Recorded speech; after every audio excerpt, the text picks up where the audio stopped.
Magandang araw po sa lahat ng nakikinig sa Pinoy Creepypasta. Rocky nga po pala. Gusto ko lang magbahagi ng kwentong nangyari sa hipag kong si Farah. Kapatid siya ng asawa kong si Bea. Mabait na bata itong si Farah. College student siya nang mangyari ito. Bali nag-OJT siya sa may parting Leyte noon. Hindi ko na matandaan kung anong kumpanya yon. Halos 3 months din siyang nandoon. Hindi naman kami nag-alala. Kasi alam naman namin na tatawag naman si Farah kung mayroong problema. At saka kasama niya rin doon yung best friend niya. Isang gabi katatapos lang namin maghapunan ni Bea nang may kumatok sa pintuan. Ako yung nagbukas. Nagulat ako nang makita ko na si Farah yung nasa labas. Yung itsura niya sobrang gulo. Magulo ang buhok, madumi yung puting damit. Tinanong ko siya kung anong nangyari. Wala naman daw. Makikituloy daw muna siya sa amin. Nag-usap muna sila ni Bea sa sala. Ayaw umamin ni Farah kung anong problema. Basta makikituloy daw muna siya. Medyo may duda ako kasi ang gulo nga ng itsura ni Farah. Hindi siya yung dating Farah na kilala ko, na ang linis sa katawan. Ni ayaw nga niyang dumikit sa mga maduduming bagay. Pinapasok na siya ni Bea doon sa kwarto para sa mga bisita. Nagkausap kami ni Bea. Ang hula niya raw, baka nabuntis itong si Farah kaya ayaw umuwi sa bahay nila kasi baka mapagalitan siya. Dapat daw hindi pa tapos yung OJT nila. Ibig sabihin, umalis siya doon sa trabaho niya. Pabayaan na raw muna namin hanggang sa umamin kung ano talaga ang nangyari. Lumipas ang mga araw. Ang dami naming napansin na kakaiba. Ayaw na ayaw lumabas ni Farah sa kwarto niya. Naging parang nocturnal siya. Lumalabas lang kapag gabing-gabi na. Tsaka yan magbubungkal ng pagkain sa kusina. Kapag nakita niyang gulay yung ulam, hindi yan kakain. Tsaka lang yan kakain kung karne yung ulam. Minsan lumalabas din siya nang hindi namin alam kung saan siya nagpupunta. Sabi ko nga kay Bea, pagsabihan niya ang kapatid niya. Kasi delikado kung hating gabi siya lumalabas. Ayaw naman niyang makinig sa amin. Lagi na lang ganoon ang nangyayari sa bahay. Nung halos 1 buwan na siya sa amin, napansin ko na rin na nangangalingasaw ang amoy ni Farah. Sobrang baho niya. Parang may nabubulok sa kwarto niya. Isang hating gabi, lumabas ako sa kwarto para umihi. Pagpunta ko sa kusina, nandoon si Farah. Nakatayo lang sa sulok. Nagulat ako kasi ibang-iba yung itsura niya. Kulubot na ang balat at nangingitim. Yung buhok niya naging buhaghag na kulot. Hindi rin siya nanggugupit ng kuko niya. Sobrang haba na. Kahit malayo ako, naaamoy ko yung amoy niya. Hindi ko pa ata siya nakitang naligo simula nung tumira sa amin. Tinanong ko siya kung kumain na ba siya. Hindi sumagot. Tinignan lang ako ng sobrang talas. Natakot talaga ako. Hindi na ako nakaihi sa banyo. Bumalik agad ako sa kwarto. Mga 3 days matapos yon, umamin din si Farah sa ate niya. Kwento ni Farah, nayanggaw daw siya. Doon daw sa lugar na pinag-OJT-han niya. Nakikain siya sa isang bahay na hindi niya kilala yung may-ari. Tapos matapos makikain, nakaramdam na raw siya ng kakaibang pakiramdam sa katawan. Yung katrabaho niya raw na doon nakatira, sinabi na nayanggaw raw si Farah. Hindi niya siguro napansin nung dinuraan nung isa sa mga bisita doon yung pagkain niya. Dahil doon, unti-unti na rin daw na magiging aswang itong si Farah. Umiyak siya nung umiyak sa harap ng ate niya. Sinamahan ko sila nung umuwi sila sa bahay. After nun, nagpagamot sila sa isang albularyo. Nahirapan nga sila kasi ang mga ganoong klase raw ay talagang mahirap kontrahin. Ang dami nilang ginawa. Matagal-tagal na gamutan ang nangyari. Pero sa awa ng Diyos ay gumaling din itong si Farah. Last year lang nung binyag ng anak namin ni Bea, dumalo si Farah. Natuwa ako kasi balik na ulit yung dating itsura niya. Malayong malayo doon sa Farah na naabutan ko sa kusina nung gabing unti-unti na pala siyang nagiging aswang.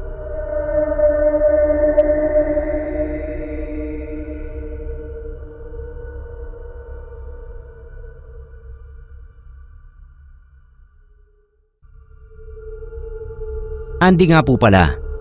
Ako lang ang nagpasa nito pero hindi talaga tungkol sa akin ang kwentong maririnig nyo ngayong araw. Magandang gabi po Sir Neb at sa lahat ng nakikinig sa Pinoy Creepypasta. Tungkol ito sa sister-in-law ko na itago natin sa pangalang Kira. May okasyon kasi noon sa bahay nila. Siyempre may kainan tapos kwentuhan. Nung nabanggit ko na mahilig ako sa mga nakakatakot na kwento, sabi ni Kira may kwentong paranormal daw siya. Nung marinig ko yun, tinanong ko kung pwede ko bang ipadala dito yung kwento niya at pumayag naman siya. Nung 17 daw si Kira, may naging kasintahan siya na kaedad din niya. Itago rin natin sa pangalang Bobby itong kasintahan ni Kira. Sinagot niya raw agad kasi pogi, tapos nakakatuwang kausap. Lagi raw nilang nasusolo yung boarding house ni Bobby.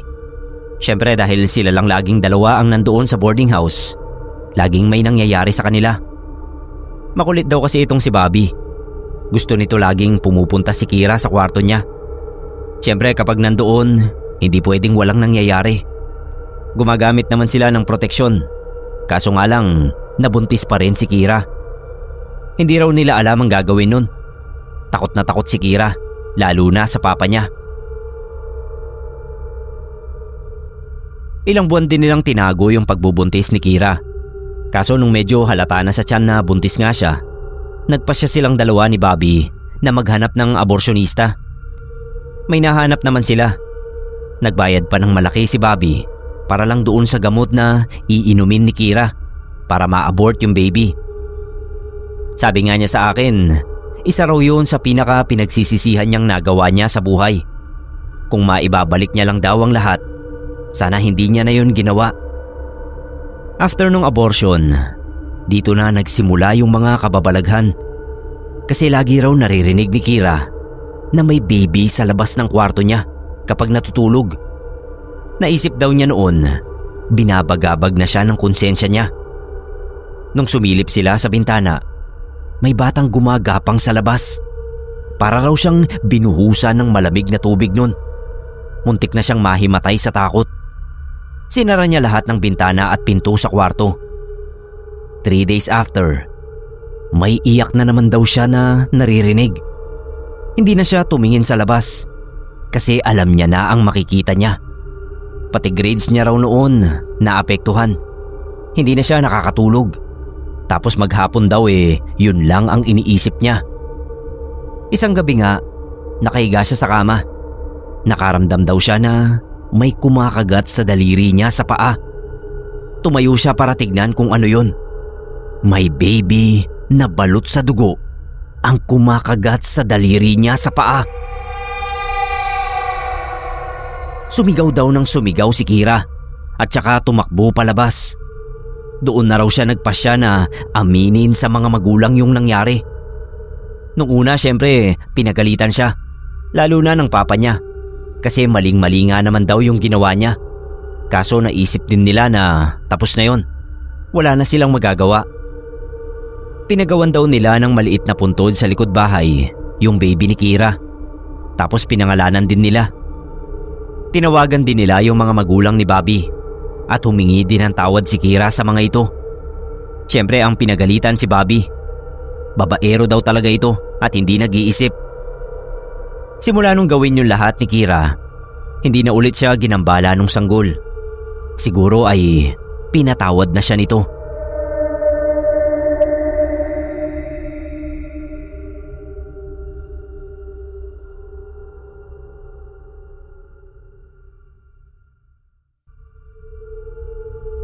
Magandang umaga Sir Neb. Ang pangalan ko po ay Quentin. At narito ako para magbahagi ng isang kwentong kababalaghan. Tungkol ito sa hipag ng kapatid kong si Primo. Hindi ko personal na nakilala yung hipag niya. Dahil magmula ng mapangasawa ni Primo si Christine, ay sa probinsya ng mga ito sa Nueva Ecija sila nanirahan. Samantalang ang pamilya namin ay tubong Camiguin. Ito ang nangyari sa hipag niya na si Ai Ai.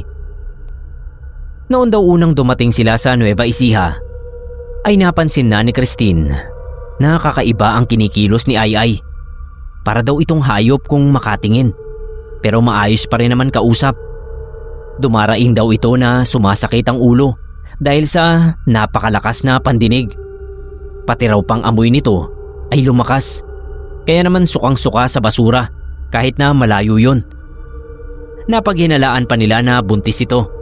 Pero ayon kay Ai ay wala naman siyang nobyo kaya imposible ang bintang na buntis siya. Hinayaan lang daw na ganoon ang kondisyon ni Ai hanggang sa lalong nagbago ang mga kilos niya. Nagsimula raw magalit sa mga pusa at mga taong napapadaan lang sa kanilang bahay. Sinasamaan daw nito ng tingin tapos ay sinisigawan na yung sigaw niya ay parang tahol ng aso. Naghahabol din daw at parang nauulol na. Dinala nila sa ospital si Ai sa pangamba na rabies ito. Pero pagdating sa ospital ay normal naman ang kinikilos, maging ang test nito. Ang tanging sakit na nakita kay Ai ay anemia, na sanhi ng kakulangan sa tulog. Nung tanungin kung bakit hindi siya nakakatulog ng husto, ay sumagot ito na pakiramdam daw niya ay dapat gising siya sa gabi para mabantayan ang bahay nila. Pinagtaka nila ang mga nangyayari kay Ai, lalo pa at nang iuwi ito sa bahay ay nanumbalik na naman ang kakaibang gawin niya. Doon na nagpasya ang pamilya ni Christine na albularyo ang kailangan ni Ai.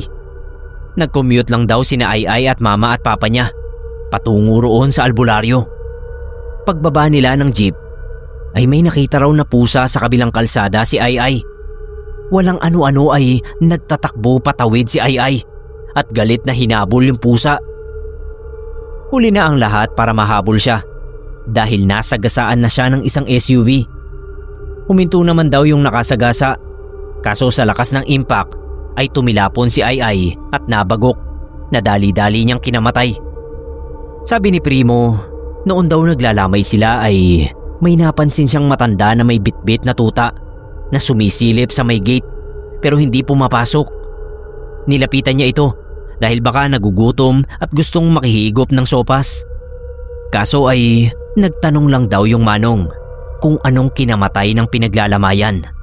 At nang sinagot niya ay umalis na ito.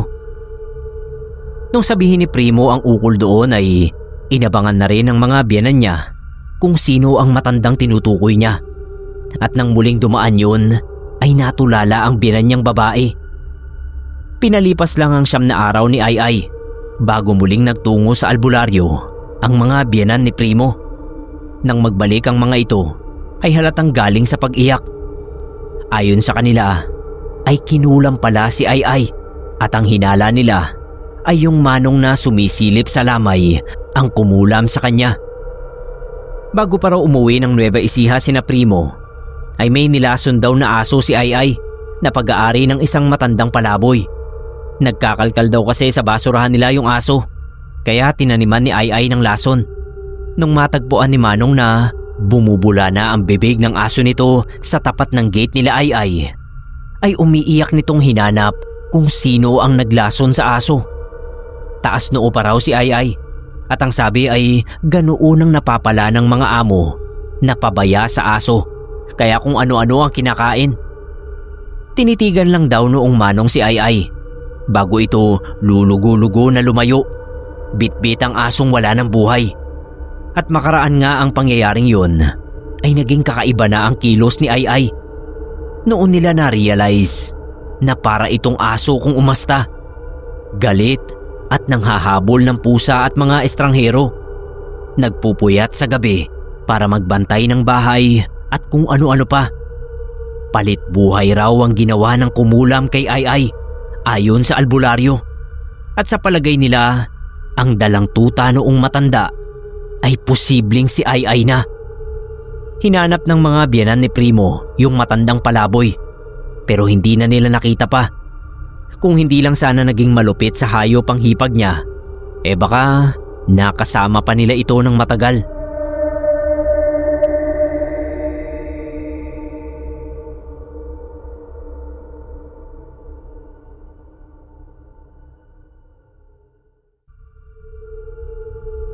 Good evening po Sir Neb at good evening sa Pinoy Creepypasta. Jim po ang pangalan ko. Kapatid ko ang fan ng channel nyo. Napapakinggan ko lang kayo lagi kasi kada Sabado at Linggo na wala siyang pasok, lagi na lang kayo ang laman ng TV namin. Na-enjoy ko naman kahit papano. Kaya ito at ako ang magsisend ng kwento ngayon. Last year lang, nung may nangyari sa amin, naiisip kong magpasa dito ng kwento. Erin po ang pangalan ng asawa ko. Simula pa childhood ay magkakilala na kami. Crush ko na siya nun. Tapos mga high school, naging magkaklase kami. Siyempre sinadya ko na lagi siyang sabayan pa uwi. Naglalakad lang kami nun. Tapos ayun na, niligawan ko. Sinagot naman ako.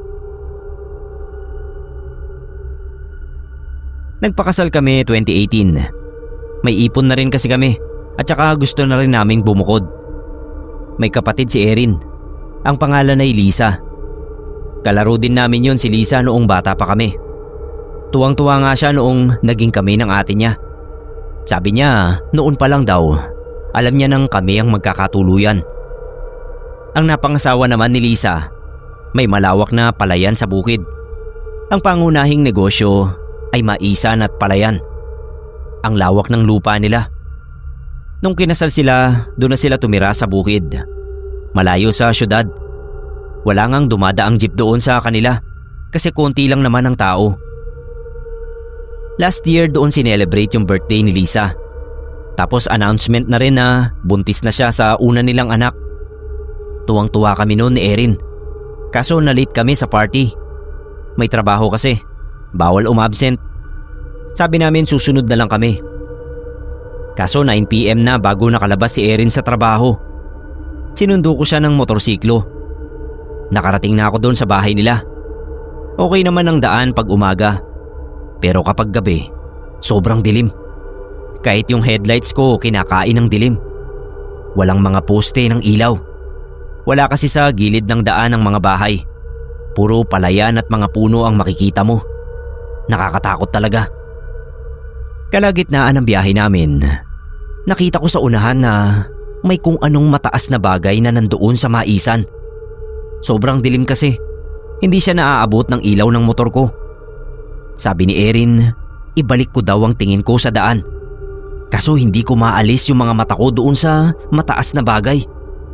Gumagalaw ito at lumalapit sa gilid ng daan. Sakto nang mailawan ng motor ko yung maisan, nakita namin yung itsura niya. Isang mataas na lalaki na sobrang payat. Mahaba yung leeg niya at muka. Wala siyang buhok. Yung mata niya kulay itim. Sa sobrang haba ng mga kamay niya, halos sumayad na ito sa lupa. Wala siyang suot na pang-ibaba. Kitang-kita namin na pati yung ari niya sobrang haba. Tapos ang putla ng balat niya. Para na siyang zombie. Siyempre, pinaharurot ko yung motor na dala ko. Nung nasa harap niya na kami, nilabas niya yung dila niya at saka tumakbo para salubungin kami. Buti na lang talaga at may training ako sa pagmamaneho. Nagawa kong iiwas yung motor sa matangkad na lalaki na yon. Muntik na kaming sumemplang. Pero nakarecover ako at dumiretso sa kalsada. Umiiyak na si Erin sa takot. Ako naman, sinisigawan ko siya na huwag tumingin sa likod. Ako yung tumingin sa side mirror.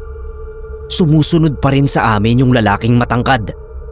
Sa haba ng mga binti niya, halos kasing bilis niya yung motor. Tinodo ko yung andar hanggang sa nakarating kami sa bahay nila Lisa. Pagdating namin doon, sabi niya mukha raw kaming nakakita ng multo. Kinuwento namin yung nangyari. Sabi nung asawa ni Lisa, matagal na raw nung huling beses na may nakakita sa nilalang na yon. Bata pa raw siya. Totoo raw na meron talagang matangkad na lalaki na tumatakot sa residente ng lugar nila. Ngayon lang daw ito ulit lumabas.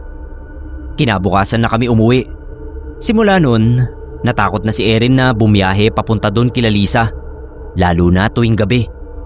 Hindi na raw siya dadaan doon kahit kailan.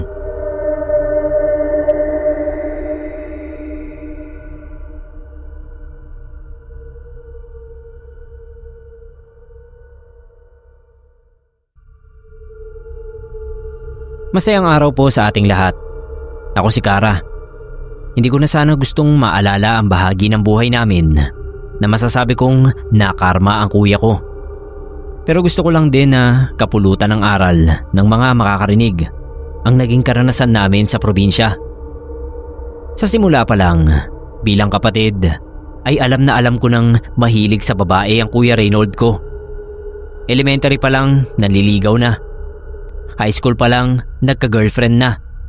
At nung 22 na siya, ako naman ay 18. Doon nga nangyari yung hindi namin malilimutang karanasan sa pamilya. Nakilala niya ang bakasyonistang apo ni Lola Agnes. Natawagin na lang nating Ate Selly. Maganda.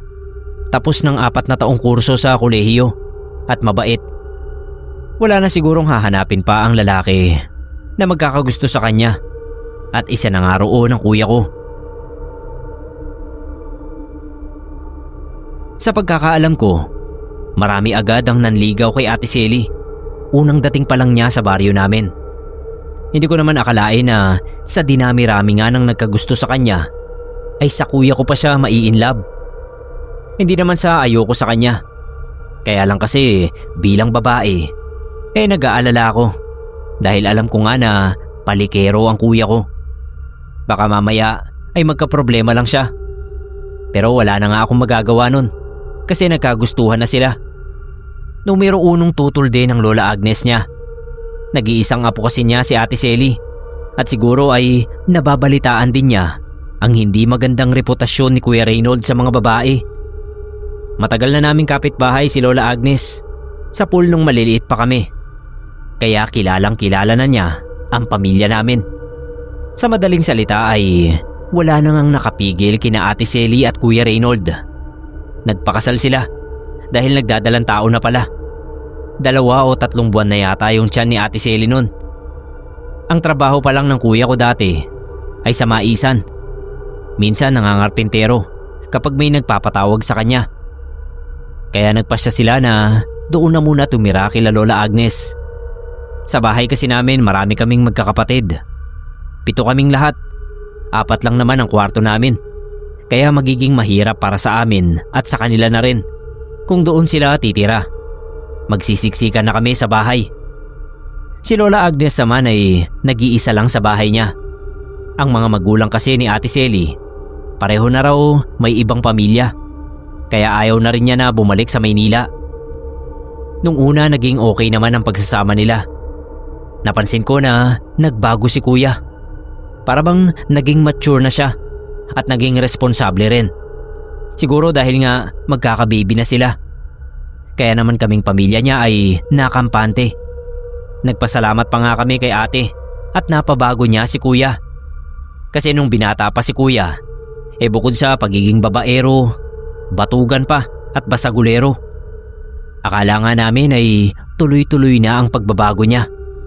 Pero nung mag-iisang taon na sana ang anak nila at dahil sa hindi inaasahang sakit ay namatay. Doon unti-unting bumalik si Kuya Reynold sa dating siya. Isang beses nakita ko si Ate Selly na umiiyak habang nagsasampay ng mga damit sa bakuran nila. Nag-alangan ako pero nilapitan ko pa rin siya at tinanong kung bakit siya umiiyak. Anong problema? Nung una alam kong nagdalawang isip din siyang sabihin sa akin. Bale nasabi pa niya sa akin nung sumunod na araw na hinahanap niya si kuya. Nagpunta siya sa amin. Hindi raw kasi umuwi sa kanila. Nang malaman niyang wala rin sa amin ay nagpasama siya sa akin na hanapin. Kung saan-saan namin hinanap ang kuya ko.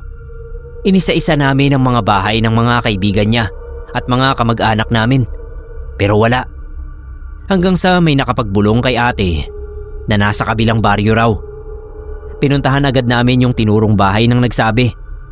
Doon nawasak ang puso ni Ate Selly.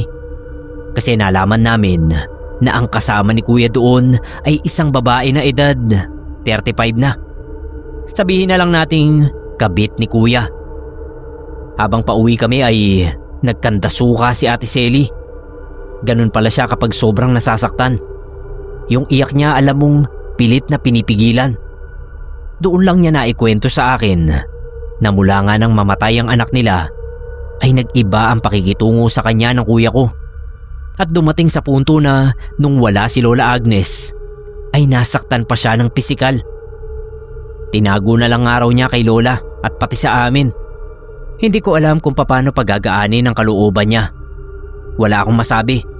Hindi ko maipagtanggol si Kuya dahil alam kong mali. Nung umuwi si Kuya sa amin ay alam na agad nila Mamang at Papang na pinalayas siya ni Ate Selly. O kung hindi man ang asawa niya ay malamang na si Lola Agnes ang nagpalayas sa kanya. Alam na namin ang dahilan. Sinabi ko na kina Mamang. Kaya nasabon siya ni Papang. Tapos tinalikuran lang niya. Ayaw na ayaw talaga niya na nasisermonan. Kaya lumabas uli siya at hindi namin alam kung saan nagpunta. Naghahapunan na kami nang umuwi si Kuya. Nakahubad siya ng pang-itaas. Tapos dumaan siya sa likuran ko. Ni hindi man lang niya pinansin sina Mamang at Papang. Dire-diretso siya. Nilingon ko siya kaya nakita ko na parang may mga kagat siya ng insekto sa likuran. Pero hindi ko na sinabi sa kanya kasi baka naman karaniwang butlig lang yon. Maputi ang kuya ko kaya kitang-kita yon. Nung gabing yon, nagkukwentuhan pa kami sa terrace ng isa kong kapatid. Nung biglang humahangos si Kuya palabas. Tapos nagsuka siya sa harap ng bahay. Ganun na lang yung panghihilakbot namin. Nung ang isinuka niya ay mga buhay na insekto. Hindi ko pa alam kung anong insekto yon. Kasing nipis lang ng lamok. Pero sobrang itim ng kulay. Hindi kulay lamok. Pagkalabas sa bibig niya, nagliparan. Pinaspas namin at tinaboy. Nanlalaki pareho yung mga mata namin ng kapatid kong si Katie. Tumakbo agad siya para sabihin kina Mamang at Papang ang nasaksihan naming nangyari kay Kuya. Ako naman, nilapitan ko si Kuya. Hindi ko na tinanong kung ayos lang ba siya kasi nakita ko hindi siya ayos. Ang tinanong ko na lang kung anong nangyari. Bakit siya nagsusuka ng mga buhay na insekto? Sasagutin sana niya ang tanong ko. Pero pagbuka niya ng bibig niya ay may lumabas na namang mga insekto ron. Kaya natuptop niya ang sariling bibig. Takip-takip ng dalawang kamay niya. Siya mismo gulat sa mga nangyayari. Yung reaksyon ng mukha niya hindi makapaniwala. Nung makita rin ng mga magulang namin ang sitwasyon ni Kuya, agad silang nagpatawag ng albularyo. Habang hinihintay pa namin ang pagdating ng albularyo, inutusan ako ni Mamang na puntahan si Ate Selly at sabihin ang nangyayari kay Kuya. Maigi na rin daw na alam niya kahit na magkahiwalay sila. Katwiran ni Mamang, magbabati rin naman sila. Away mag-asawa lang daw ang namagitan sa kanila. Sumunod naman ako agad. Kumatok ako sa bahay ni Lola Agnes. Pagbukas ng pinto, ay si Lola Agnes ang bumungad sa akin. Sinabi ko na rin ang sadya ko. Nagulat ako sa sinabi niya. Hindi raw niya papupuntahin si Ate Selly. At ang totoo ay wala na raw pakialam si Ate Selly kay Kuya. Umirit pa ako. Sabi ko baka pwedeng makausap ko naman muna si Ate Selly. Kasi alam ko mabait naman ang hipag kong yun. At magkasundo kami. Kaya alam ko kakausapin niya ako. Pero hindi na ako sinagot ni Lola Agnes at pinagsarhan pa ako ng pinto. Nung malaman yon ni Mamang ay nagalit siya. Gusto sana niyang puntahan at kausapin si Lola Agnes dahil sa inasal sa akin. Pero pinigilan siya ni Papang. Hayaan na lang daw muna namin. Nasakta ng apo niya kaya malamang ay masakit din yun para sa Lola. Kaya siguro ayaw pang makiharap kahit sa amin. Wala kaming nagawa nila Mamang kundi hintayin ang pinatawag nilang albularyo. Nasa kabilang bayan pa raw kasi at may ginagamot sabi ng anak na nakausap ng isa ko pang kapatid. Si Kuya naman hindi talaga siya makapagsalita dahil nga tuwing ibubuka niya yung bibig niya ay may lumalabas na mga insekto. Hindi lang isa kundi marami. Kaya lahat kami sa bahay ay kinikilabutan. Yung mga kapatid ko na maliliit pa natatakot, nag-iiyakan. Nililitanyahan pa nga ni Papang si Kuya pero inawat na lang siya ni Mamang. Dahil gano'n ang araw ang lagay ng anak nila, naninermon pa si Papang. baka raw lalo lang sumama ang pakiramdam ni kuya. Gabi na nang dumating sa amin yung albularyo. Pagkasabi pa lang ni mamang sa kanya ng nangyayari kay kuya, ay sinabi na agad niya na isa yung barang. Binabarang ang kuya ko. Kita ko na pinagpawisan ng malapot si kuya pagkarinig niya nun. Ang tanong ni papang kung sino naman ang gagawa nun kay kuya. Si mamang ang sumagot. Baka raw ang lola ni Ate Selly, si Lola Agnes. Kasi nga yung ginawang pagharap sa akin ni Lola Agnes ay isang palatandaan ng galit nito kay kuya. Pati kami dinamay. Singit ko naman, pwede rin na ipagawa ni Lola Agnes sa iba. Kasi sa pagkakaalam ko, hindi naman siya mambabarang. Binara naman ako ni mamang. Sabi niya anong alam ko sa lihim ng matanda. Alangan naman daw ipagsigawan noon na isa siyang mambabarang. Pinatahimik kami ng albularyo. Hindi raw namin kailangan pagtalunan yon. Ang dapat daw ay magkaisa kami habang ginagamot niya si kuya. Hiniling ng albularyo na bigyan namin sila ni kuya ng tahimik na espasyo para maisagawa raw niya ng maayos ang kailangan niyang gawin. Nagpasya akong lumabas muna. Doon ako tumambay sa gulong na duyan sa harap ng bahay namin. Nakatingin ako sa bahay nila Lola Agnes. Saradong sarado at hindi ko na nakikita si Ate Selly. Napapaisip tuloy ako kung nasaan ba siya. Maya-maya ay may narinig akong uwak. Nung hanapin ko ay nakadapo yun sa punong walang dahon na nasa loob ng bakuran namin. Sabi ng matatanda, masama raw ang pinupuntahan ng uwak. Ibig sabihin ay may mamamatay na nakatira sa bahay na dinalaw ng uwak. Binugaw ko. Umalis naman. Pero yung kaba sa dibdib ko, hindi maalis-alis. Kahit nung nakaalis na yung albularyo sa amin. Sabi raw kina mamang ay babalikan niya si kuya. Hindi pa natukoy ng albularyo kung sino ang bumabarang kay kuya. Pero nangako raw na gagawan ng paraan pagbalik niya. Hindi naman naratay sa higaan si kuya. Bukod sa maliliit na butlig sa likuran niya, ay wala nang iba pang tumubo sa katawan niya. Yun lang at yun ngang paglabas ng mga insekto sa bibig niya tuwing susubukan niyang magsalita. Yun talaga ang malaking problema niya. Nagulat kami kinabukasan. Sinugod ni kuya sina Lola Agnes at Ate Selly. Kasi siguro sila ang pinaghihinalaan niyang nambabarang sa kanya dahil nga sa nagawa niya sa asawa niya. Hindi nga siya makapagsalita gawa ng mga insekto. Kaya naman pinagtatadyakan na lang niya yung pinto ng bahay. Galit na galit siya. Wala pa naman sina mamang at papang nun. May pinuntahan. Kaya ako at si Katie lang ang umaawat sa kanya. Nagwawala talaga siya. Yung tipong nadedesperado siya sa kalagayan niya. Sa kabila naman ng pagwawala ni kuya, ay hindi natinag ang maglola. Halos magiba na yung pinto nila pero hindi talaga sila lumabas. Hinayaan nila si kuya na ubusin ng lakas hanggang sa mapagod. Sa parting yon, hindi ko maiwasan na maawa kay kuya. Alam kong hirap na siya sa kalagayan niya. Pero kung iisipin kasi, siya rin naman ang may kasalanan kung bakit siya napunta sa ganoong sitwasyon. Nagkaiyakan na lang kami ni Katie. Pilit na lang naming inakay si kuya pabalik sa bahay namin. Pagbalik naman sa bahay ay doon naman nagwala ang kuya ko. Lahat ng mga gamit na mahawakan ay pinaghahagis, pinagbabasag. Kaya yung mga kapatid ko nagtakbuhan palabas ng bahay. Yung iba naman ay nagsipagtago sa mga kwarto. Ako na lang mag-isa ang umaawat kay kuya. Maski si Katie ay nagtago. Sa takot na matamaan ng nagliliparan naming mga gamit. Natamaan nga ako ng piraso ng basag na vase. Maski si kuya mismo, natamaan siya sa noo nang magkamali siya ng hagis. Tapos dinampot niya sa sahig yung piraso ng bubog. Gusto niyang maglaslas ng pulso. Inagapan ko lang. Nag-agawan kami sa bubog, kaya nasugatan din ang kamay ko. Yung mga kapatid naman naming nakasilip sa pintuan ng kwarto, nag-iiyakan. Bigla na lang dumating sina mamang at papang. Sinuntok ni papang si kuya para raw matauhan.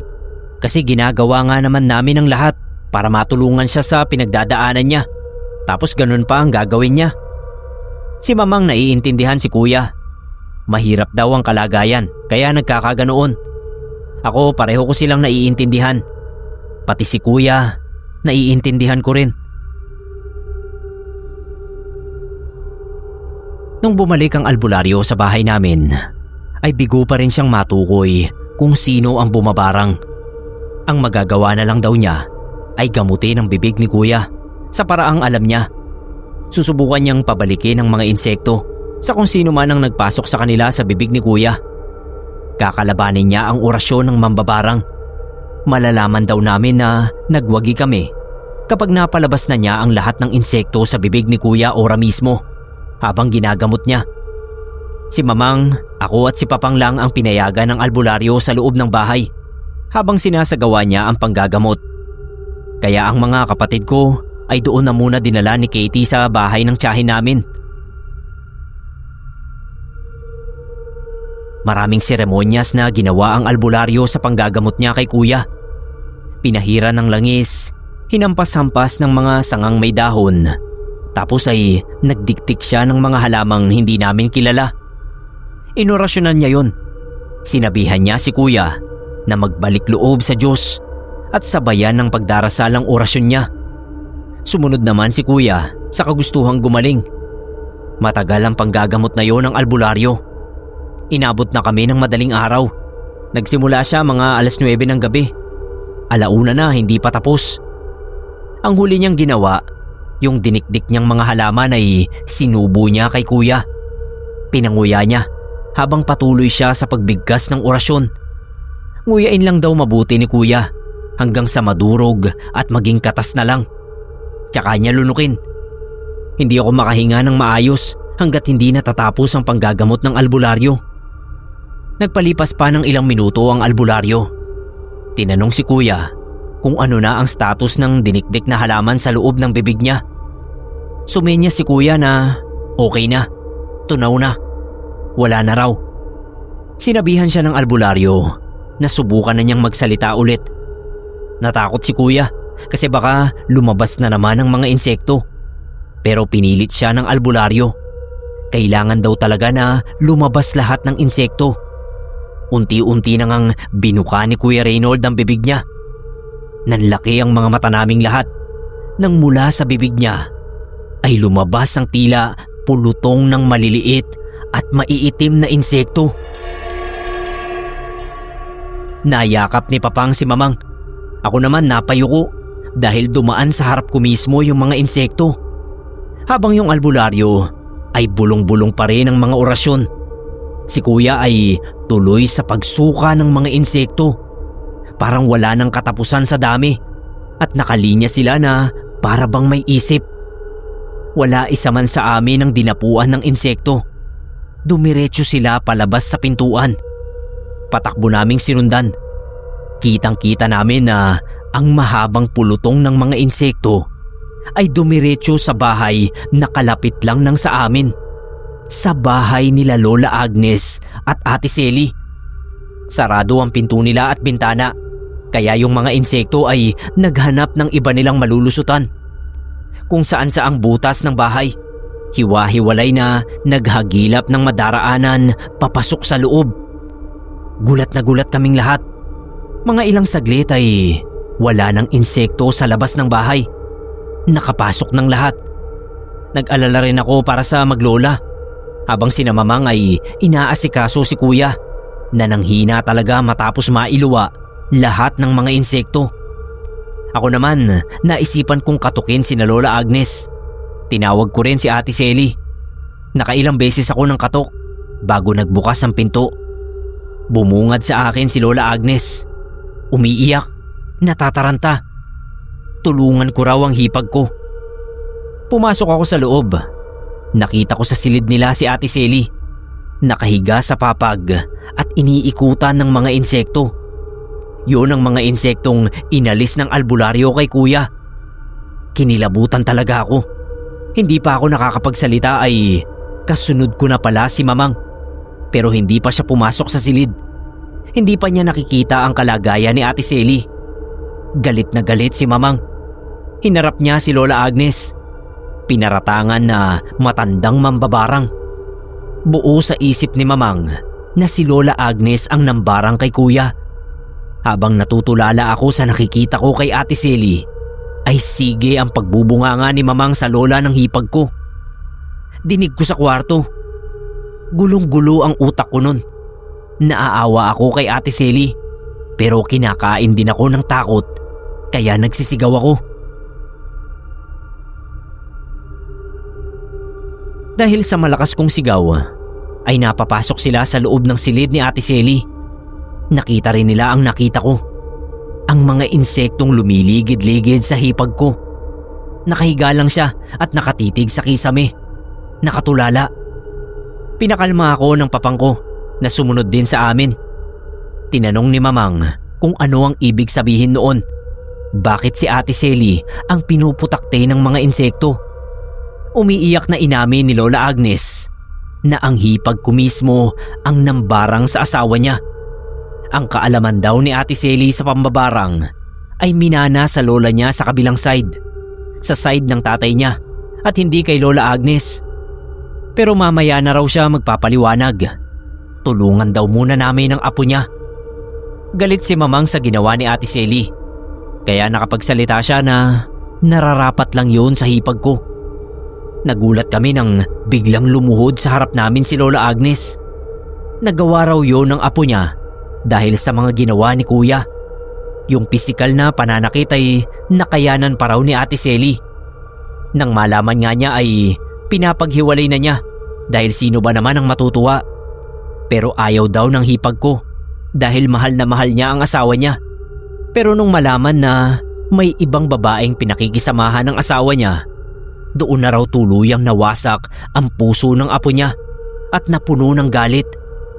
Bilang lola ay pinigilan niya ang apo niya na gawin yun dahil natatakot siya sa karma. At ayun na nga raw, hindi niya napigilan ang nag-uumapaw na galit ng hipag ko.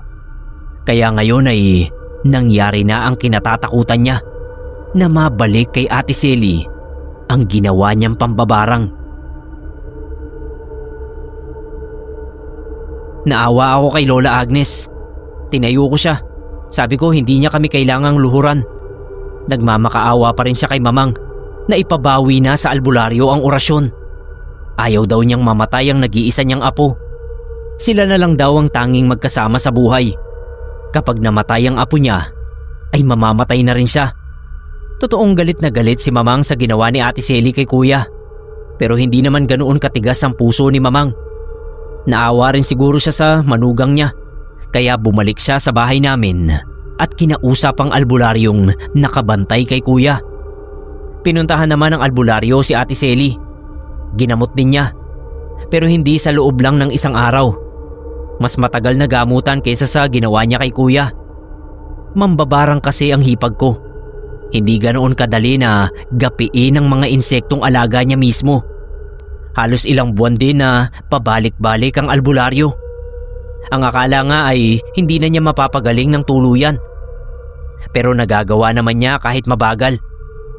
Si Kuya naman po, nagising na yata siya sa katotohanan at nadala sa nangyari sa kanya. Sabi niya mahal talaga niya si Ate Selly. Natukso lang siya doon sa babae na mas matanda sa kanya dahil binibigyan daw siya ng pera. Humingi ng tawad si Kuya sa asawa niya pero hindi pa siya mapatawad kasi wala pa sa wisyo ang hipag ko. Hindi pa siya lubusang gumagaling. Malakas man kasi yung albularyo na nagpagaling kay Kuya na siya ring gumagamot sa kanya pero hindi na makaya ng biglaan dahil para ring kinontra ng albularyo ang pagpapagaling niya sa Kuya ko. Inuunti-unti lang niya. Pinatunayan naman ni Kuya na nagsisisi na siya sa mga ginawa niya kay ate. Siya mismo ang nagbabantay at nag-aalaga habang hindi pa lubusang gumagaling ang asawa niya. Trabaho-bahay ang naging routine niya araw-araw. Bihira na rin siyang uminom at umiwas na sa barkada, lalo na sa mga babae. Nandoon din naman kami nila Mamang at umaalalay kay Kuya para kay Ate Selly. Halos mag-iisang taon din bago tuluyang nakarecover si Ate Selly. Sobrang pasasalamat namin sa albularyo. Pero ayon sa kanya, siya dapat ang magpasalamat sa amin dahil napatunayan daw niya na kaya niyang manggamot ng ganoong kaso. Ginamot ang binarang at sunod ay ang nambarang naman ang ginamot niya. Kakaiba raw ang karanasan niyang yun na maipagmamalaki niya sa mga kapwa niya albularyo. Hindi nagtagal at nagbunga ulit ang pagsasama nila Kuya Reynold at Ate Selly, isang batang babae na ngayon po ay magdadalaga na.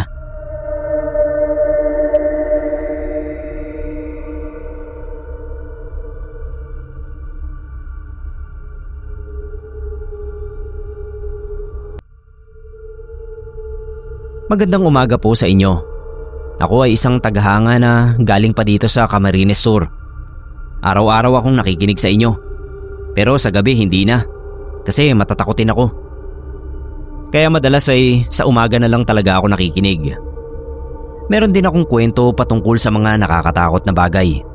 Pero hindi sa akin direkta nangyari. Taga-kabilang bayan lang yung napangasawa ko. Ang pangalan niya ay PJ. Mas matanda siya sa akin ng 4 na taon. Nagkakilala kami nung sabay kaming nag-apply ng trabaho at sabay din kaming na-reject nun. Kaya inaya niya na lang ako na magkape. Simula nun, nanligaw na siya sa akin. After naming ikasal, nakilala ko yung buong family ni PJ. Malapit lang yung bahay nila sa bahay namin. Bale, isang sakay lang ng jeep, tapos tricycle, nandoon ka na sa kanila.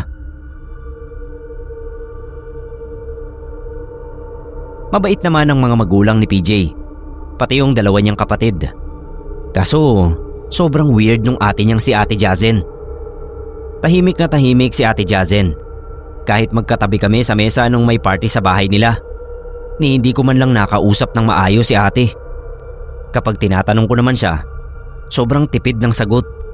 Akala mo binabayaran bawat salita niya. Isa sa mga kakaibang hilig ni Ate Jazen ay ang pangungulekta niya ng mga manika sa kwarto. Nakapasok na ako noon sa kwarto niya. Wala si Ate Jazen nun. Tapos pinapasok ako ni PJ sa kwarto ng ate niya. Punong-puno ng manika sa bawat sulok. Wala kang makikitang pader kasi kahit saan mo ilagay ang tingin mo, may manika. Sabi ni PJ, kaya raw walang napapangasawa si ate kasi sobrang weird. Tingin nga raw nila walang balak mag-asawa ang ate niya. Ang creepy ng mga manika ni ate.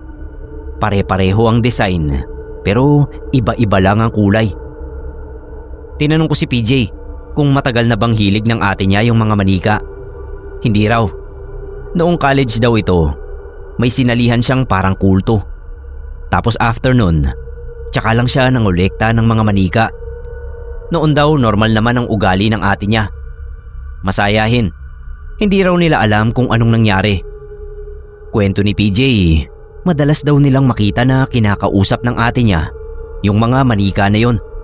Maririnig na lang daw nila sa kwarto na may kinakausap ito. Minsan daw may sumasagot na boses na hindi nila kilala. Natatakot daw sila, syempre. Sino namang hindi? Ilang beses nilang sinubukan na ipadoktor si ate. Kaso useless daw kasi tumatakas ito sa ospital. Akala daw kasi nila may sakit ito sa isip. Yun bang nag-hallucinate na ng kung ano-anong bagay.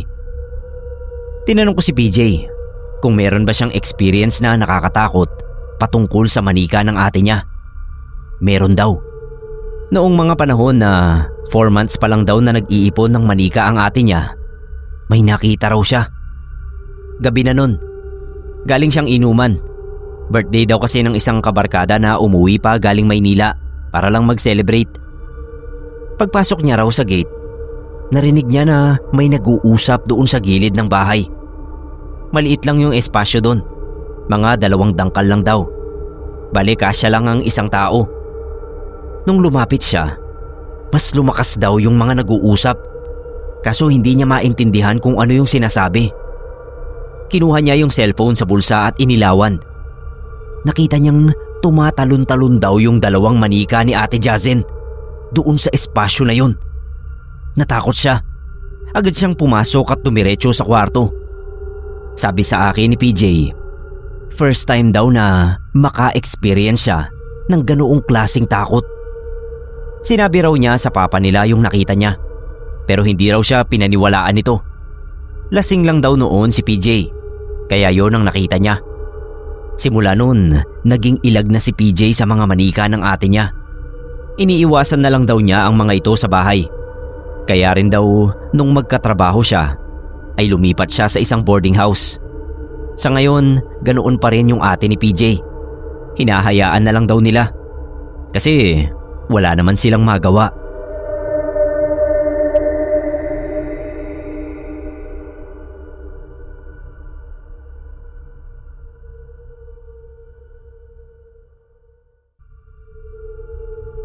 Maikli lang po ito. Sana pagbigyan nyo na marinig ang kwento ko dito sa channel nyo. Ralph po ang pangalan ko. Nung kinasal kami ng asawa kong si Helen, sa judge lang kami nagpakasal. Dito kasi kami nakatira sa Valenzuela. Bale, taga-probinsya talaga si Helen. Doon siya lumaki. Nakarating lang siya dito sa Valenzuela para magtrabaho. Nagkakilala kami kasi katrabaho niya yung isa sa mga pinsan ko. Na-inlove naman agad ako hanggang magkamabutihan. Naging magjowa, tapos after 2 years, nag-propose na ako. Hindi pa namin noon kayang magpakasal sa simbahan. Lalo pa at nasa probinsya halos ang buong angkan ni Helen. Hassle kung babiyahe lahat sila papunta dito sa amin. Kaya para tipid, sa west na muna. Matagal na talaga namin gustong umuwi sa probinsya nila. Kaso ang problema, nagka-pandemic. Pinagpaliban na lang muna namin. Hanggang sa nitong 2023, natuloy naman. Ang daming sumalubong sa amin. Akala ko nga mga kapitbahay lang. Pero lahat daw yun, kamag-anak nila. Nagkatay pa ng baboy pagdating namin. Tumulong na rin ako kasi may experience naman ako sa pagtatrabaho sa slaughterhouse. Inuman hanggang mag-umaga. Tapos kinabukasan pa, nag-arkila ng jeep kasi nag-swimming kami sa ilog. Sobrang saya. Sa pagkakaalam ko, 4 na magkakapatid sila Helen. Siya yung pangalawa. Pero nung umuwi kami, yung 2 mas nakababatang kapatid niya lang ang nakita ko. Nung tinanong ko sila kung nasaan yung panganay nilang kapatid, walang sumagot. Parang nag-iba pa yung mood. Nung makauwi kami bago matulog, kinuwento sa akin ni Helen kung anong nangyari sa ate niya. Tanya raw ang pangalan ng ate niya. Siya yung pinakamaganda sa lahat ng babae doon sa kanila. Nung mag-high school daw ito, lagi raw siyang tumatambay sa may gubat. Yun pala, may kasintahan na. At hindi lang normal na tao ang kasintahan. Engkanto raw. Nakita raw ni mama si ate Tanya na may kausap na maputing lalaki na mahaba ang buhok. Puti rin yung buhok ng lalaki. Nung sawayin niya, bigla na lang naglaho yung lalaki. Kinaladkad daw ni mama si ate Tanya pa uwi. Sabi pa ni Helen, noon lang daw nila nakitang nagalit si mama. Pagdating din ni papa, pinagalitan din ito si Tanya. Kaso makulit si Tanya. Nagmamahalan daw sila ni Cardo. Yan daw ang pangalan ng engkanto. Kahit pinagbabawalan nila si ate Tanya, tuloy lang daw ito sa pakikipagkita doon sa engkanto. Natatakot na rin nga raw sila kasi ibang-iba na ang ugali nito. Tapos madalas siyang umuwi na may kwintas at alahas sa katawan. Isang araw, nagsabi si ate Tanya, nasasama na ito kay Cardo. Galit na galit daw si papa nun. Muntik niya nang masaktan si ate Tanya. Ang ginawa na lang nila, kinulong nila sa kwarto si ate Tanya. Nilak yung pinto at mga bintana. Sabi ni Helen, kahit daw daga ay hindi makakapasok o makakalabas sa kwartong yon. Pero 1 oras lang ang lumipas. Nang buksan nila ang kwarto, wala na raw si Tanya. Walang bakas ng kung ano man sa bintana. Yun lang kasi ang pwede niyang daanan. Pero sarado pa rin daw ito. May naiwang letter sa kama. Sulat yun ni ate Tanya. Nagpapaalam na doon daw siya sa lugar ni Cardo magiging masaya. Simula daw noon, hindi na nila nakita si ate Tanya. Kapag binabanggit daw nila ang pangalan ni ate, nagagalit si papa. Kaya simula noon, hindi na nila ito pinag-uusapan. Nangako naman daw ito na babalik. Pero sobrang tagal na. Hindi nila alam kung ano nang nangyari sa kanya. Pero sana rin daw makabalik ang ate niya para mapatawad na rin siya nila papa at mama. Sana raw makumpleto sila kahit nakalipas na ang napakaraming taon.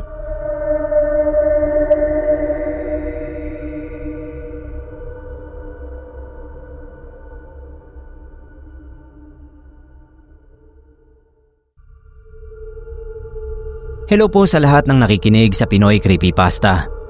Magandang araw po sa lahat. Ako nga pala si Dado. 32 years old at nakatira dito sa probinsya ng Rizal. Dati dyan ako nakatira sa Santa Mesa, sa bahay ng dating biyenan ko. Naghiwalay kasi kami ng kinakasama ko dahil sa kung ano-anong dahilan na malayo na rito sa kwento. Anyway, kwento ko lang sana yung dati kong hipag. Yun nga sa dati kong kinakasama na tawagin na lang nating Jenny. Noong nagsama kami ni Jenny at pansamantala kaming nakituloy sa bahay nila ng parents niya hanggang makaipon lang kami. Wala naman akong angal kasi maayos naman ang pamilya nila. Tahimik ang lugar at halos wala ring bayarin. Pero may isang bagay na hindi ako mapalagay noon. Ang hipag kong si Mika. Bunsong kapatid ni Jenny. 18 anyos na siya pero pang bata pa rin ang kilos niya. Mahiyain. Halos hindi nga ako kinakausap. Wala rin daw kaibigan at bihira lumabas ng bahay. Sabi ni nanay, yung biyenan ko noon, ganun na raw talaga si Mika mula pagkabata. Tapos sinabihan pa nga ako na wag daw akong magugulat kapag nakita ko sa gabi na pag-gala-gala dahil sleepwalker daw pala ito. Noong una akala ko normal lang yon. I mean, may kilala naman akong sleepwalker. Katrabaho ko na pumasok sa opisina ng natutulog. Literal yan, Sir Neb. Nagpa-function siya tapos yun pala natutulog. Hindi namin alam na natutulog siya. Akala namin tulala lang at bad mood lang yon. Kaya hindi kami kinakausap. Normal lang kasi ang kilos niya. Pero iba itong si Mika. Yung pagka-sleepwalker niya, medyo nakakabagabag. Alam mong tulog siya. At nakakabahala kasi parang hindi talaga siya yung nakikita mo. Para siyang may sanib. Una ko siyang nakitang nagsisleepwalk noong pangalawang linggo ko sa bahay nila. 2:00 ng madaling araw. Gising pa ako nun. Nanonood ako ng pelikula sa sala. Nakapatay ang ilaw. Bigla kong nakita si Mika na nakatayo sa may hagdan. Nakapantulog na at nakalugay yung buhok. Binati ko pa. Kako kung gusto niya ng pansit kanton. Kaso hindi umimik, kaya hinayaan ko na lang. Dahan-dahan siyang bumaba at dumiretso sa banyo. Doon siya tumigil. Ang tagal. Nakatayo lang siya sa harapan ng banyo. Tuwid na tuwid. Napalunok ako kasi feeling ko yun na yung sleepwalking episode niya. Ang ginawa ko, kinuha ko yung cellphone ko para videohan siya. Ipapakita ko kako kay Jenny. Kaso pagtutok ko ng cellphone kay Mika, bigla ba namang lumingon sa akin, sabay takbo pabalik sa taas. Nabitawan ko yung cellphone ko kasi sobrang bilis ng kilos ni Mika. Yung distansya ng banyo hanggang sa hagdan, parang kinuha lang niya ng 2 hakbang.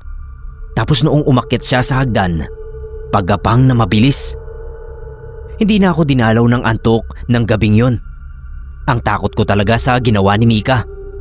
Doon ko naisip na para siyang may sanib. Dinatnan na lang ako ni Jenny sa sala noong umaga. Natakot na akong umakyat kasi baka nasa taas lang ng hagdan si Mika at nakaabang sa akin. Tapos bigla akong itulak. Praning na praning talaga ako noon. Sinabi ko kay Jenny kung bakit ako hindi natulog at kinuwento ko rin yung ginawa ng kapatid niya. Tinanong ko kung madalas ba yun kay Mika. Sabi niya minsan lang naman daw. Lalo na kapag pagod o stress. Ni hindi niya pinansin yung sinabi ko na ang bilis kumilos ni Mika. Wala lang daw yun. Kaya lang daw nakakatakot tignan dahil tulog nga si Mika. Pero masasanay din daw ako. Napakamot na lang ako ng batok. Yung sumunod na beses na nakita ko si Mika na nagsisleepwalk, bandang madaling araw din yun. Bumaba ako para umihi sana. Kaso nakita ko siya na nasa paanan ng hagdan. Nightlight lang ang liwanag doon sa baba. Pero kita kong si Mika yung nasa baba. Napamura na lang talaga ako kasi uugoy-ugoy pa siya. Yung nagsishift ang balanse niya sa sakong at unahan ng paa. Gumaganon-ganon siya tapos hindi ko makita yung muka. Tiniis ko na lang yung paninikip ng pantog ko hanggang sa mag-umaga. Hindi na ako bumaba. Nung malaman ni nanay na natatakot ako kay Mika, parang na-offend siya at nauunawaan ko naman yun. Kasi syempre, para sa kanila ay harmless naman ang sleepwalking ni Mika at sanay na sila.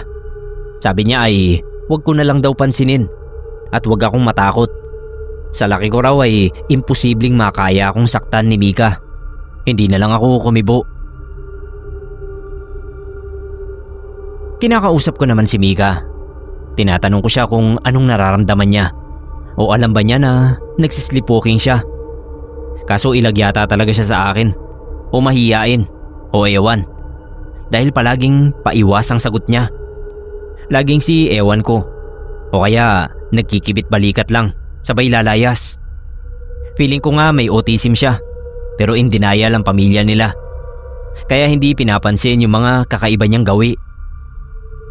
Kalaunan, natutunan ko na lang din na pakibagayan ng pagiging weirdo ni Mika.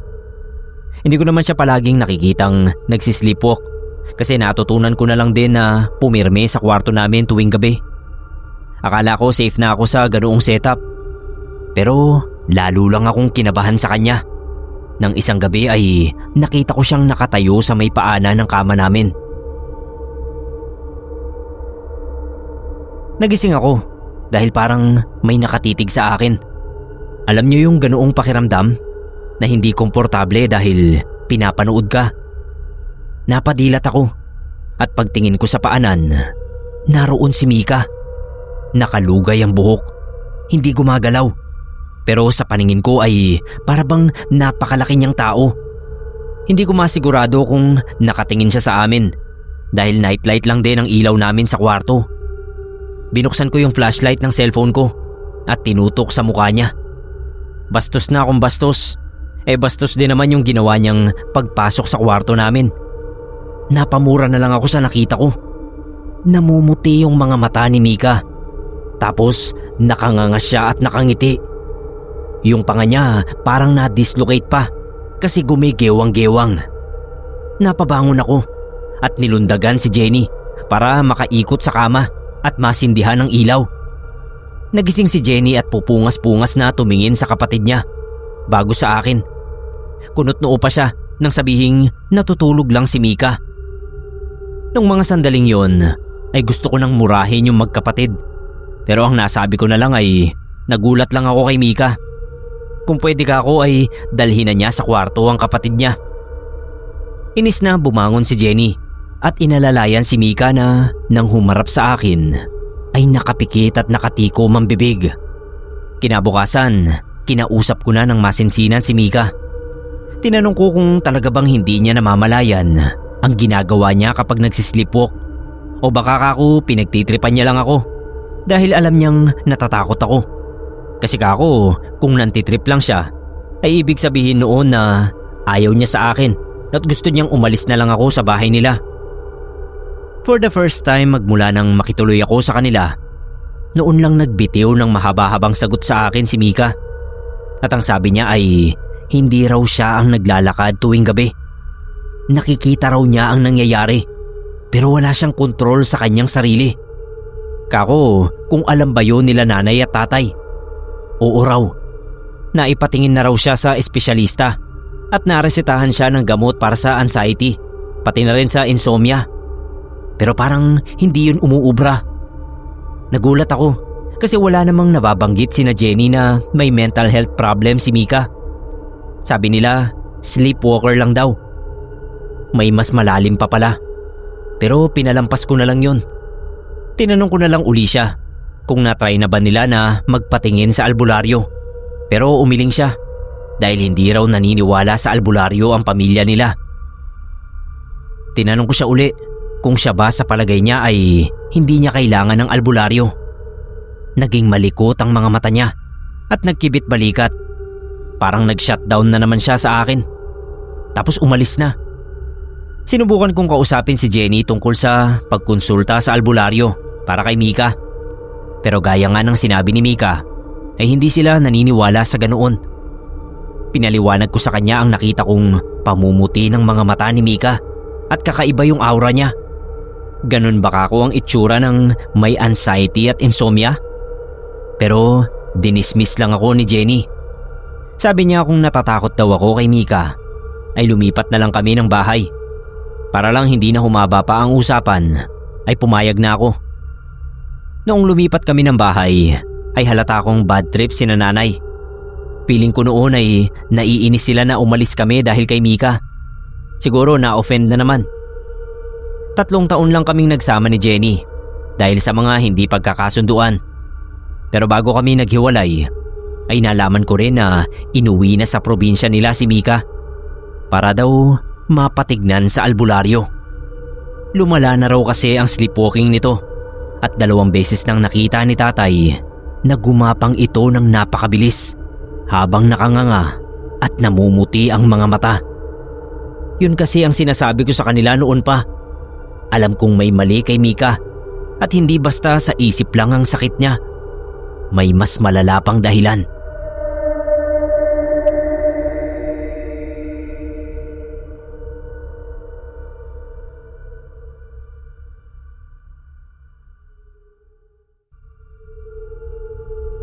Hello Sir Neb, pakitago na lang ako sa pangalang Erlyn. May share akong karanasan sa inyo na hindi ko akalaing dadanasin naming mag-asawa. Ang pamilya ng asawa kong tawagin na lang nating Martin ay naninirahan sa isang compound. Sabi ni Martin, dati raw apartment complex ang compound na yon na binili ng tiyuhin nilang tumama sa loto. Imbis na mamahagi ng pera, ay pinagparti-parti noon ng 12 unit para sa kanilang mga kapatid at pinsan. At yung tinitirahan naming bahay ay extension ng unit na natanggap ng papa ni Martin. Okay lang dahil mababait ang mga kamag-anak ni Martin. Madali silang pakisamahan, lalo na yung hipag kong tawagin na lang nating Hazel. Single mother si Hazel na nakatira doon sa main unit ng parents ni Martin. Laging magkalaro ang mga anak niya at ang only child namin na tawagin nyo na lang Gab. Masasabi kong close kami ni Hazel. Hindi ko nalilimutang bilhan ng pasalubong ang mga anak niya. Kung anong pasalubong ko kay Gab, ay meron din ang mga anak niya. Tapos since stay-at-home mom siya na nag-online selling, ay sa kanya ko naiiwan si Gab kapag pumapasok ako sa trabaho. Siyempre inaabutan ko siya kahit papano at mas lumaki ang naibibigay ko nang ma-promote pa ako sa opisina. Maayos ang buhay para sa amin. Hanggang sa sunod-sunod na kaming magkasakit na mag-anak. Una si Gab ang nilagnat. Tapos nang gumaling siya ay si Martin naman ang nagkasakit at hindi nakapasok sa trabaho. Mabuti na lang nga at nariyan si Hazel na nag-aasikaso sa kanila kapag nasa trabaho ako. Nung gumaling si Martin ay ako naman ang naging masamain ng pakiramdam. Pinipilit ko lang pumasok dahil nahihiya akong mag-absent. Kaka-promote ko pa lang ay a-absent na ako agad. Hanggang sa nag-collapse na ako sa opisina at napilitang mag-absent. Hindi nagtagal at gumaling din naman ako. Pero heto na naman. Si Gab na naman ang nilalagnat. Tapos si Martin at ako. Hindi ko maintindihan kung bakit pagdating ko sa trabaho, sumasakit ang ulo ko. Lumalabo ang paningin ko. At hindi sa pagkakasakit naming mag-anak natapos ang lahat. Bigla na lang tinanggal sa trabaho si Martin dahil daw hindi na siya fit sa team. Isang gabi pa na patulog na kami, biglang sumigaw si Gab. Pagtingin ko ay nanlalaki ang mata niya at tumuturo sa kisame. May babae raw na nakabaliktad. Wala naman kaming nakita pero ramdam kong bumigat ang paligid. Bumangon si Martin para buksan ang ilaw. Nagdasal na lang kami at sa sala natulog para mapayapa si Gab. Kinabukasan bago ako pumasok sa trabaho ay kinausap ako ni Martin. Kukuha raw siya ng puhunan mula sa ipon namin para makapagpatayo siya ng gotohan sa tapat. Ayaw niya raw na walang ginagawa at ako lang ang nagtatrabaho. Pumayag naman ako. Kung ano ka ako ang palagay niyang papatok na negosyo ay siya ang bahala. Noon ay masama pa rin talaga ang pakiramdam ko.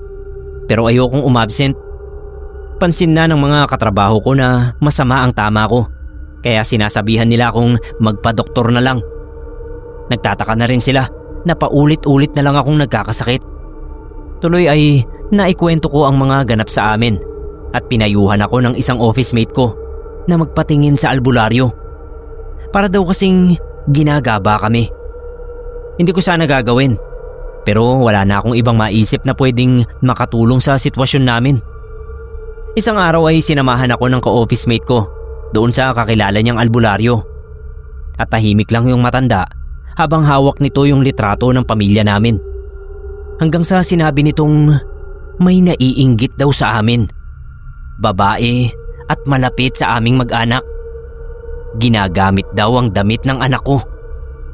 Binulungan daw ang damit ni Gab na nasa sampayan at doon pinadala ang sumpa. Hanggat nasa loob daw yun ng bahay namin ay hindi matatanggal ang sumpa sa amin. Pag uwi ko, hinakot ko lahat ng damit naming mag-anak. Malinis at marumi. Dinala ko lahat sa laundry at pinalaban. Takang-taka si Martin kaya kinuwento ko ang nalaman ko. Kako ay wala namang mawawala kung maniniwala ako. Pag pick up ko kako namin ng mga damit ay pauusukan pa yon. Naglagay ako ng asin sa bintana at pinto. Pagkatapos ay nagpausok ng insenso.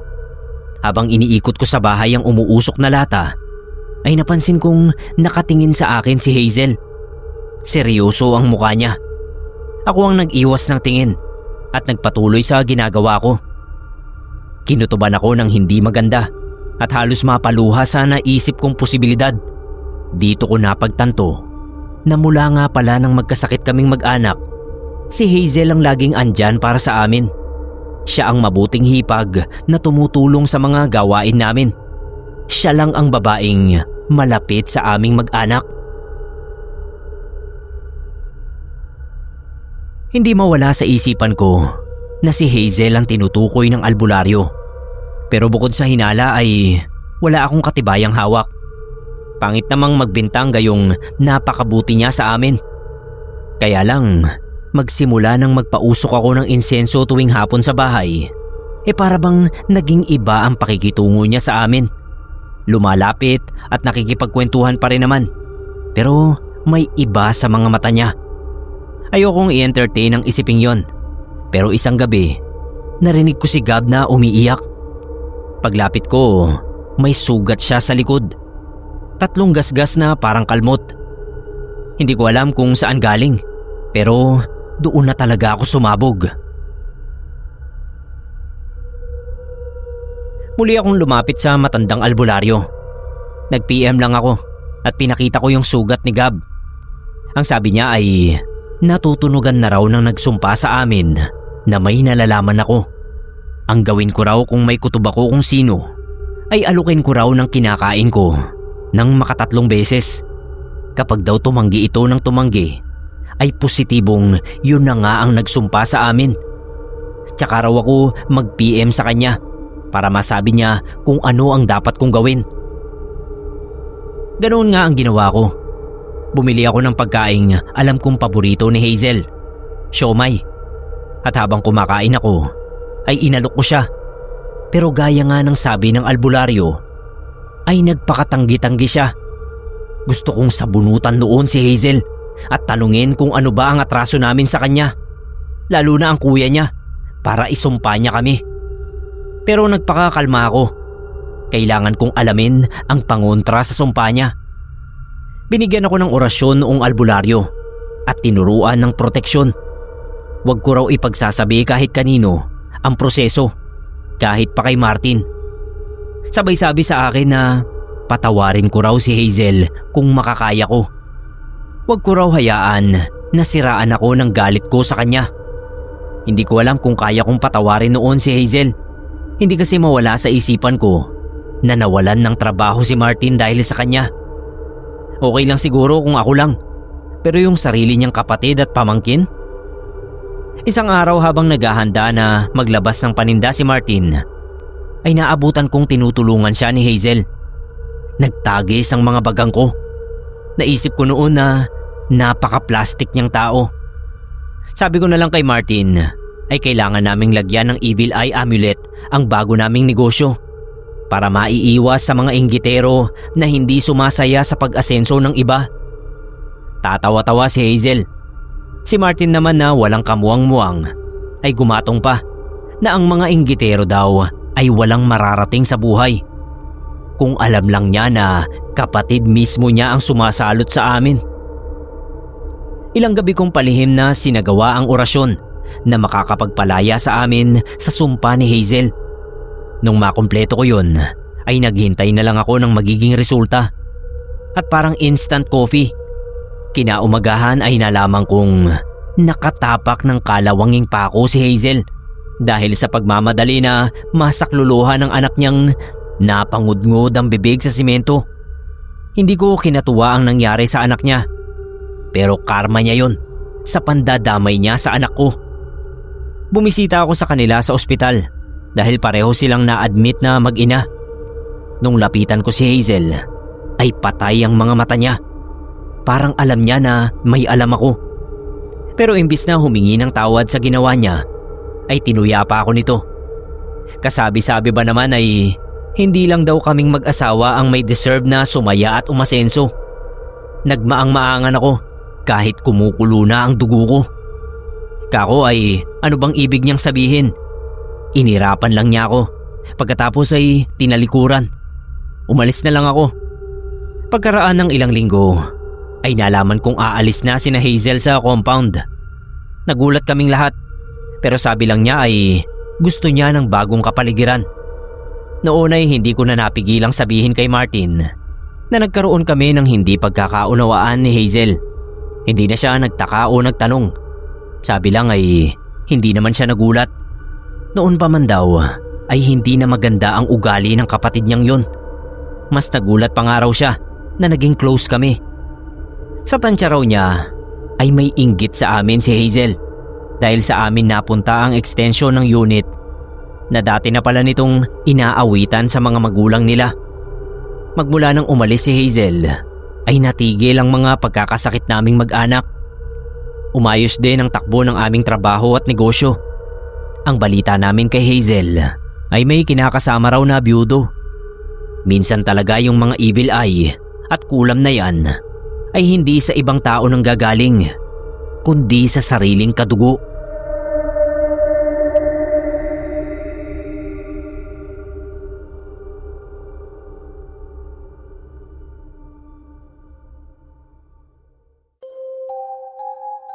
Mga kapasta, promote ko lang po sana yung side channel ko na Digma Horror Stories. Dito po tayo mag-upload ng radio drama style na episodes. Kasama po natin dito ang Dark Shadows 101. Muli po mga kapasta, Digma Horror Stories. Sana po madalaw nyo at makapag-subscribe din po kayo. Maraming salamat po.